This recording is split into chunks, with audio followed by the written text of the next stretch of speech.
over and over, I hear people say the same thing. Teachers and participants, I go to a lot of these conferences. I teach at a lot of these conferences.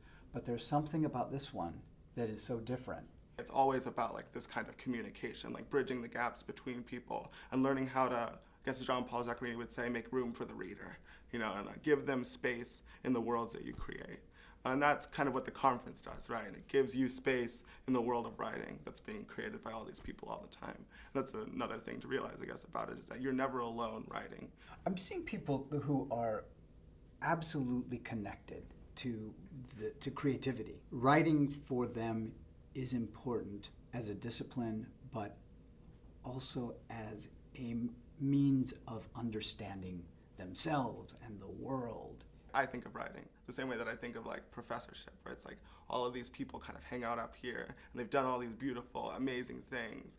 And what the conference does, and like why it's so amazing that it's here, is that it brings all of these people who are struggling with this thing together, and then all of these writers who are good at this thing together, and then like lets us level each other off and kind of like look at each other and understand that we're all trying to do the same thing, which helps us, the young writers, the young in the sense of like not having written a lot. Every visiting faculty member who's come to the conference, by the end of the week, has told me they're taking away something that they hadn't thought before they were here.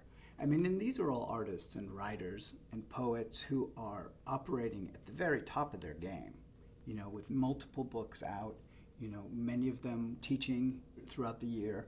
But all of them, I have to say, everyone who's ever come has acted like a student at one point during the week. And the conference is this way of nurturing and refreshing these energies. Well, the conference has survived in large part through the generosity of the university, and in its wisdom has kept it going. And I think that the conference being 75 years old is a very powerful kind of message, and a sort of a tribute to art and to writing.